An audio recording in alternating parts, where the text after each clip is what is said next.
दोस्तों, भारतीय रेलवे के नए नियम के अनुसार अब आप लोग वेटिंग वाले रिजर्वेशन टिकट के साथ ट्रैवल नहीं कर सकते। पहले आप लोगों का क्या होता था, आप लोग वेटिंग वाले रिजर्वेशन टिकट करा के आसानी से किसी भी स्लीपर कंपार्टमेंट में या फिर एसी कंपार्टमेंट में ट्रैवल कर पाते थे, चाहे आपको कोई खाली सीट मिल जाए या फिर आप लोग फ्लोर पे या फिर दरवाजे के साइड से बैठ के अपनी यात्रा कंप्लीट कर लेते थे। लेकिन 2024 में बहुत सारी ऐसी घटनाएं हुई जिसके तहत रेलवे ने अपने इस नियम को बदल दिया। अब आप लोग एसी या फिर स्लीपर में किसी भी वेटिंग टिकट के साथ ट्रैवल नहीं कर पाएंगे। अगर आप लोगों का टिकट कंफर्म नहीं हो रहा तो आप लोगों को सीधा जनरल कंपार्टमेंट में ट्रैवल करना पड़ेगा। अब यहाँ पर दो सवाल आते हैं, ऐसी कौन सी घटनाएं हुई जिसके तहत ये नियम बदले गए, और दूसरी चीज, अगर स्लीपर कंपार्टमेंट में ट्रैवल नहीं कर पाएंगे वेटिंग वाले लोग तो उनको जनरल कंपार्टमेंट में ट्रैवल कैसे कर पाएंगे, क्योंकि जनरल कंपार्टमेंट में तो पहले से ही इतनी भीड़ होती है। क्या जनरल कंपार्टमेंट में डिब्बे भी बढ़ाए जाएंगे, उसके लिए मैं आपको डिटेल में बताने वाला हूं, तो वीडियो को अंत तक जरूर देखें। साथ ही वीडियो को लाइक कर लें, चैनल को सब्सक्राइब कर लें। यहाँ आपको बता दें दोस्तों, 2024 में बहुत सारी ऐसी घटनाएं देखने को मिली, क्योंकि 2024 में ट्रेन में ट्रैवल करने वाले लोगों की संख्या बहुत ज्यादा बढ़ गई थी,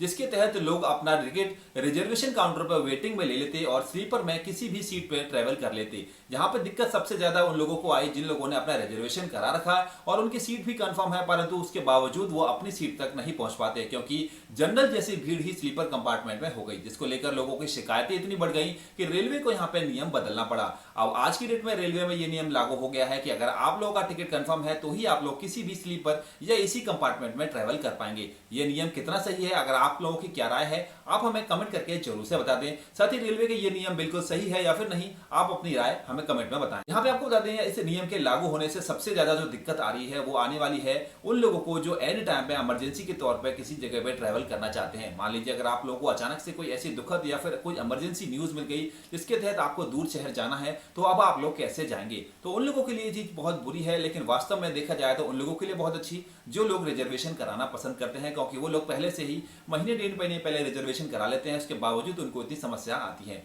लेकिन यहाँ बात करें दोस्तों, अगर आप लोगों का वेटिंग टिकट कंफर्म नहीं होता तो आपको क्या करना चाहिए। आपके पास दो रास्ते हैं, या तो आप लोग जनरल कंपार्टमेंट में ट्रैवल कर सकते हैं या फिर आप लोग किसी भी प्लेटफॉर्म पर जाके अपने उस टिकट को कैंसिल करा सकते हैं। अगर आपने ऑनलाइन कराया है तो ऑटोमेटिक कैंसिल हो जाएगा, अगर आपने ऑफलाइन कराया है तो आपको वैलिड आईडी प्रूफ के साथ किसी भी प्लेटफॉर्म पर जाकर उस टिकट को कैंसिल कराना होगा, आपको 100% रिफंड मिल जाएगा। लेकिन बात करें, अगर सभी लोग जिनके टिकट कंफर्म नहीं होते, अगर वो वेटिंग में यानी कि जीएस कंपार्टमेंट में, जनरल कंपार्टमेंट में ट्रैवल करना शुरू कर देते हैं तो क्या होगा। वैसे आपको पता होगा सभी ट्रेनों में ज्यादातर एक या फिर दो ही जनरल कंपार्टमेंट होते हैं, तो ऐसे में आपको दिक्कत ये आने वाली है कि बहुत ज्यादा संख्या आपकी बढ़ जाएगी लोगों की जनरल कंपार्टमेंट में, और पहले से ही जनरल कंपार्टमेंट में इतनी भीड़ होती है। तो क्या यहाँ पर रेलवे जनरल कंपार्टमेंट की संख्या बढ़ाने वाली है? तो जी हाँ दोस्तों, रेलवे के काफी सारे जोन की ओर से यह आदेश भी हो चुके हैं कि ज्यादातर ट्रेनों में जो संख्याएं हैं डिब्बों की, यानी कि जनरल डिब्बों की, वो बढ़ाई जा रही है, जिसमें एक एक दो दो करके आप लोगों के जो जनरल डिब्बे हैं उनमें बढ़ोतरी की जा रही है। आप जैसे कि कटिंग देख पा रहे होंगे, यहाँ पे इन ट्रेनों में यहाँ पे एक एक दो दो जनरल कंपार्टमेंट बढ़ाए गए हैं, और साथ ही जो एसी कंपार्टमेंट है वो एक एक दो दो घटाए गए हैं। तो दोस्तों, ये थी पूरी खबर कि रेलवे की ओर से नए नियम में ये बताया गया है कि अब आप लोग किसी भी वेटिंग टिकट के साथ, ये वेटिंग रिजर्वेशन टिकट के साथ ट्रैवल नहीं कर सकते।